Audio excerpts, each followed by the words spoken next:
दो बहनों की ससुराल की पहली गर्मी। राजेश्वरी और मनोज की शालिनी नाम की एक गोरी बेटी थी जिसके बहुत ज्यादा नखरे थे। वहीं दूसरी ओर मनोज की पहली स्वर्गवासी पत्नी की बड़ी बेटी काजल थी जो बिल्कुल अपने नाम की तरह काली थी। इसी वजह से शालिनी ने कभी काजल को अपनी बहन के रूप में नहीं अपनाया। वो उससे बहुत चिढ़ा करती थी। वक्त के साथ दोनों बड़ी हो जाती हैं। दोनों बहनें एक ही कॉलेज में जाती थी। शालिनी काजल को अकेला छोड़कर आ जाया करती थी। घर आने के बाद राजेश्वरी शालिनी से कहती है, शालिनी तू अकेले क्यों आ रही है? अपनी बड़ी बहन के साथ क्यों नहीं आई? दोनों का कॉलेज एक साथ ही है ना? माँ, आप उस काली लड़की को ना बार बार मेरी बहन मत बताया करो। मैं उससे कोई रिश्ता नहीं रखना चाहती हूँ। उसकी वजह से कॉलेज की लड़कियाँ मेरा मजाक उड़ाती हैं। मुझे उसकी छोटी बहन बोलती हैं, काली कोयली कहीं की। बेटा, तुम दोनों कब प्यार से रहने लगोगी? मुझे ये वो तारीख लिख कर बता दो। काजल तुम्हारी बड़ी बहन है, थोड़ा तो उसे प्यार सम्मान दिया करो। प्लीज पापा, मेरी बस की बात नहीं है। मैं अपना और मजाक नहीं उड़वा सकती। अरे काजल बेटा, तू आ गई। बेटा, तू शालिनी की बात का बुरा तो नहीं मान रही ना? देख, वो छोटी है। कोई बात नहीं मम्मी पापा, मुझे आदत सी हो गई है। और वैसे भी वो मेरी छोटी बहन है, मुझे इतना बुरा नहीं लगता। ऐसा कहकर दोनों अपने कमरे में चली जाती हैं। राजेश्वरी, हम दोनों अपने बच्चों को इतना प्यार करते हैं, यहाँ तक कि तुमने कभी भी काजल को सौतेला महसूस नहीं होने दिया। लेकिन शालिनी ने हमेशा जताया है। हम ऐसा क्या करें कि दोनों बहन प्यार मोहब्बत से रहने लगे। मैं तो कहती हूँ मनोज जी, क्यों ना हम दोनों बहनों की शादी एक ही घर में करवा देते हैं। क्या पता वहां बहनों की तरह रहने लगे, दूसरों के घर में एक दूसरे की मदद करें। और पंडित जी ने मुझे एक जगह रिश्ता भी दिखाया है। ऐसी बात है तो हम उस रिश्ते को देख लेते हैं। दोनों दामाद अच्छे हुए तो अपनी बेटियों की शादी उनसे कर देंगे। राजेश्वरी और मनोज इस सुझाव से खुश हो जाते हैं।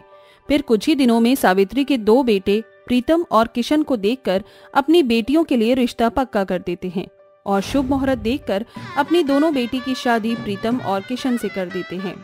जिसके बाद दोनों बहन अपनी समझदारी से नए नए ससुराल को संभाल लेती हैं। लेकिन कुछ ही दिनों में शालिनी अपने रंग दिखाने लगती है। एक दिन वो प्रीतम की कॉफी में ज्यादा चीनी डाल देती है।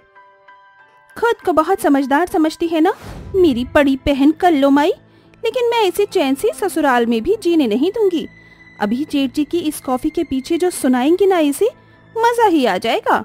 इतना बोलकर शालिनी फ्रिज में से जूस निकाल कर पीती है और काजल अपने पति को जब कॉफी देती है तो कॉफी फेंक कर प्रीतम कहता है, काजल, ये तुमने कॉफी में इतनी चीनी क्यों डाली है? अकल नहीं है क्या जरा सी भी? या बनाना भूल चुकी हो?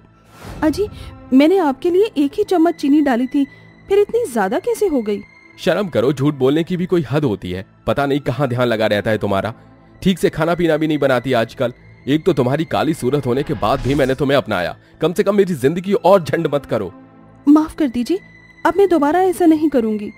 ये नजारा शालिनी खिड़की से देखकर बहुत खुश हो रही थी।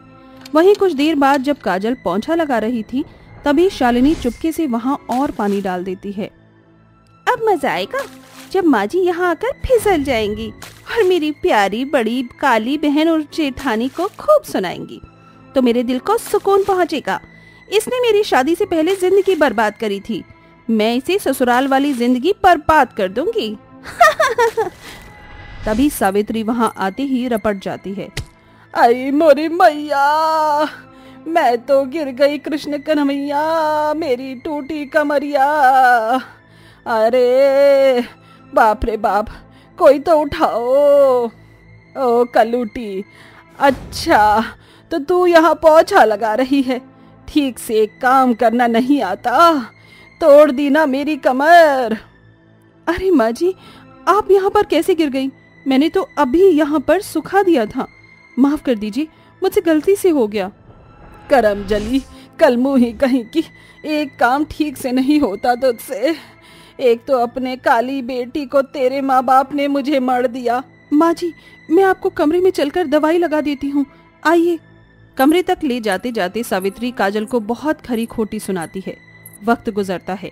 शालिनी खुद तो कोई काम नहीं करती थी और काजल के किए काम में नुक्स निकालती थी या काम को बिगाड़ दिया करती थी। वहीं काजल के दो बच्चे होते हैं, एक गोद का था, दूसरा बच्चा 5 साल का था। साथ ही शालिनी 8 महीने की प्रेग्नेंट थी। इस बीच भी वो कोई काम नहीं किया करती थी। एसी में महारानी की तरह बिस्तर पर पड़ी रहती थी। माँ जी, ओ माँ जी, मुझे भूख लग रही है, खाने के लिए कुछ ले आइए। शालिनी की आवाज सुन सावित्री और काजल हाथ में जूस और नाश्ता लेकर आते हैं।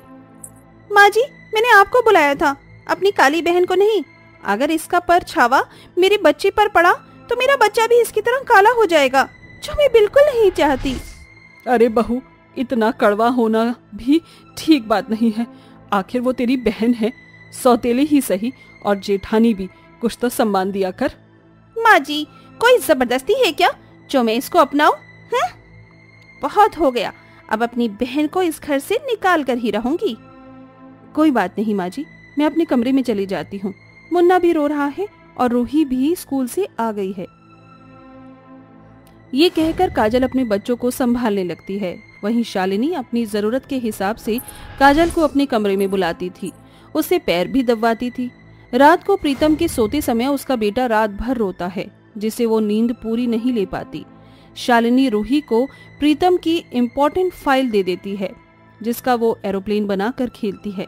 इस बात से प्रीतम को इतना गुस्सा आता है कि अपनी बेटी को चांटा मारकर कहता है, बस बहुत हो गया। कभी रात को वो सोने नहीं देता तो कभी ये मेरी इंपॉर्टेंट फाइल के पेज को एरोप्लेन बनाकर खेल रही है। मुझे तो परेशान ही कर दिया है दोनों बच्चों ने, ऊपर से इनकी काली माँ। आज तीनों को ही घर से बेदखल कर देता हूँ।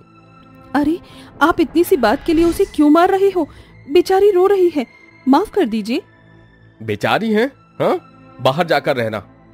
ऐसा बोलकर प्रीतम काजल और उसके दोनों बच्चे समेत उसे घर से निकाल देता है।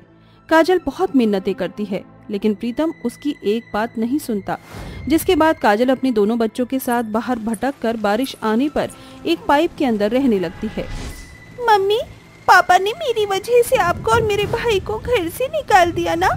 मैं पापा को सॉरी बोल दूंगी, फिर वो हमें घर में बुला लेंगे ना। मुझे सबकी याद आ रही है। तू चिंता मत कर, पापा हमें लेने आएंगे। उन्हें कोई गलतफहमी हो गई है। बस बस मुन्ना, चुप हो जा, भूख लग रही है तुझे। इतना कहकर काजल अपने बेटे को पल्लू में दूध पिलाती है। वहीं शालिनी इस बात से खुश होकर अपने कमरे में कहती है, आखिर मैंने इतने सालों का बदला आज मेरी सौतेली बहन से ले ही लिया।